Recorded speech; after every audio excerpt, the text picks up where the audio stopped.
Is MG Comet will be bigger failure like Tata Nano?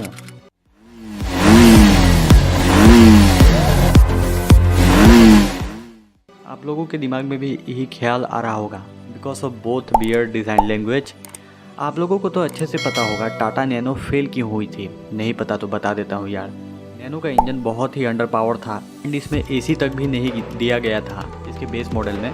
ऊपर से इसे car का टैग मिला तो था बट ये कहीं से भी इस टैग को जस्टिफाई नहीं करती थी और इसके मॉडल में सबसे बड़ा हाथ लटकिए का टैग लग गया था।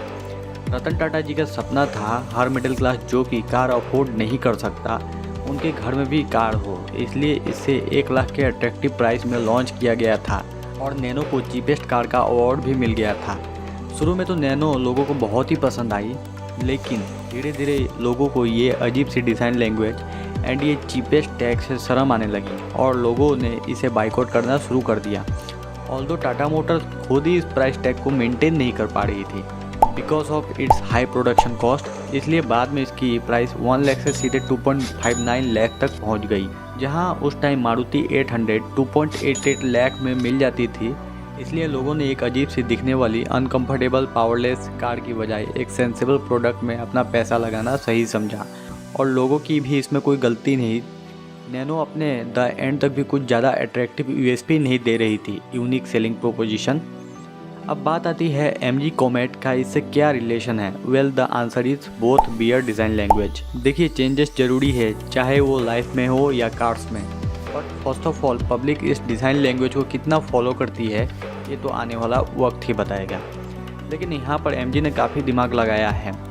कॉमेट की प्राइस स्टार्ट होती है फ्रॉम 7.98 लाख, वहीं टियागो ईवी जो कि इसका बेस मॉडल होगा उसकी प्राइसिंग है 8.69 लाख। टियागो कॉमेट से 71,000 महंगी है। अब बात आती है इस 71,000 एक्स्ट्रा में आपको मिलता क्या है। तो सबसे पहली चीज़ जो है वो एक प्रॉपर फैमिली कार वाली फीलिंग इसमें आपको मिलेगी। Second is safety and comet का क्रैश टेस्ट अभी तक आया नहीं है तो इसलिए मैं इस पर कुछ कमेंट नहीं करना चाहूँगा। Third is trust. और अगर रेंज की बात करें तो एमजी कॉमेट की है 230 किलोमीटर एंड टियागो ईवी की 250 किलोमीटर ARAI जो कि कभी रियल लाइफ में होती नहीं है। आप दोनों से ही 50 किलोमीटर काट के ही चलो।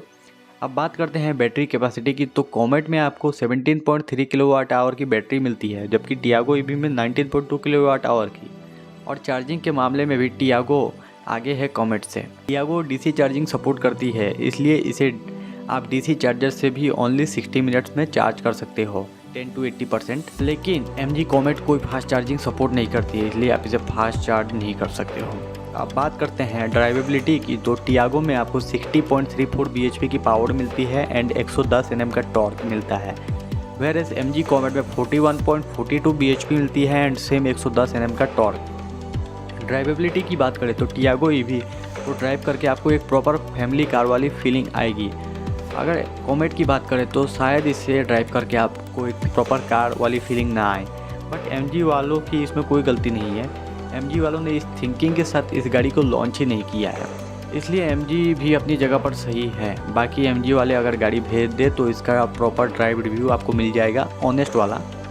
अब बात आती है जब नैनो की बात चल रही थी तो टियागो बीच में कहाँ से आ गई।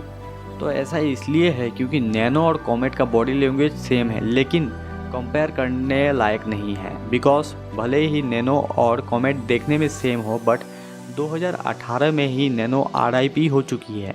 ऊपर से वो एक इंटरनल कंबशन वाली गाड़ी थी और कॉमेट एक इलेक्ट्रिक व्हीकल है, इसलिए मैंने कॉमेट और टियागो ईवी को कंपेयर करना सही समझा। अब आप डिसाइड कीजिए 8 से 9 लाख वाली प्राइस ब्रैकेट में करंटली सिर्फ 2 ही गाड़ियाँ हैं। अगर आपको इन दोनों में से कोई एक लेनी हो तो आप कौन सी लोगे। अभी तक आप इस वीडियो को देख रहे हो तो प्लीज़ एक लाइक एंड सब्सक्राइब कर देना, इससे हमें काफ़ी मोटिवेशन मिलती है आगे बढ़ते रहने की। प्लीज़ सब्सक्राइब कर दीजिएगा। ये लड़का बहुत ही मेहनत कर रहा है, प्लीज इस वीडियो को वायरल कर दो और सुपर से डुपर बना दो प्लीज। तो चलिए आगे की बात करते हैं। अब मैं अपना ओपिनियन बता देता हूँ। इंडिया एक प्राइस सेंसिटिव मार्केट है, इसलिए अगर लोगों को एक ईवी व्हीकल लेनी भी हो तो आई थिंक लोग टियागो ईवी को यहाँ पर लेना ज़्यादा पसंद करेंगे। देखिए मैं ये ऐसे ही हवा में नहीं कह रहा हूँ, आपने खुद देखा टियागो ईवी आपको कॉमेट से काफ़ी कुछ ज़्यादा प्रोवाइड कर रही है, like a car family member. Second is better range and last but not least is reliability. अब सवाल आता है MG वालों ने इस गाड़ी को लॉन्च ही क्यों किया। वेल द आंसर इज, देखिए कॉमेट भी अपनी जगह पर बिल्कुल सही गाड़ी है। MG वालों ने एक अलग टाइप के टारगेटेड ऑडियंस को मार्केट किया है। इस गाड़ी को MG वालों ने इस पर्पज़ से लॉन्च किया है ताकि लोगों को गर्मी भी ना लगे, ठंडी भी ना लगे और गाने सुनते सुनते सब्जी लाना भी हो जाए। और सबसे मेन प्रॉब्लम इस गुवाहाटी एंड दिल्ली वाले ट्रैफिक में फंसना ना पड़े।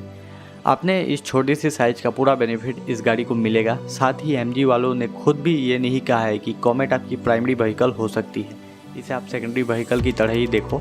जैसा कि मैंने बताया है, इनकी टारगेटेड ऑडियंस ही अलग है। ये लोगों की यही सब सब्जी लाने वाली एंड ट्रैफिक जैम से बचने का सल्यूशन दे रहे हैं। और रही बात टियागो ईवी, तो ये एक प्रॉपर कार है, ये आपकी एक्टिवा वाली प्रॉब्लम सॉल्व नहीं कर सकती। ऊपर से टियागो कॉमेट के मुकाबले 70,000 महंगी है। इसमें 10-15 हज़ार रुपये जोड़ के आप और एक एक्टिवा भी ले सकते हो। तो देखिए, मैंने आपको सिक्के के दोनों पहलू समझा दिए। नो डाउट दोनों ही प्रोडक्ट काफ़ी अच्छे हैं, बस कॉमेट की प्राइसिंग थोड़ी और कम होती तो मज़ा ही आ जाता। मुझे थोड़ी ओवर प्राइस ज़रूर लगती है भाई, ऑनेस्ट बता रहा हूँ। कमेंट करके बताना इन दोनों में से आपको कोई एक लेनी हो। वैसे भी आपके पास कोई दूसरा ऑप्शन तो है नहीं, तो आप इन दोनों में से कौन सी लोगे, मैं आपका आंसर जानने में बहुत ही इंटरेस्टेड हूँ। Thank you, thanks for watching. I work hard each and every day. I get lost in the words I say. I don't push pause, no I push play.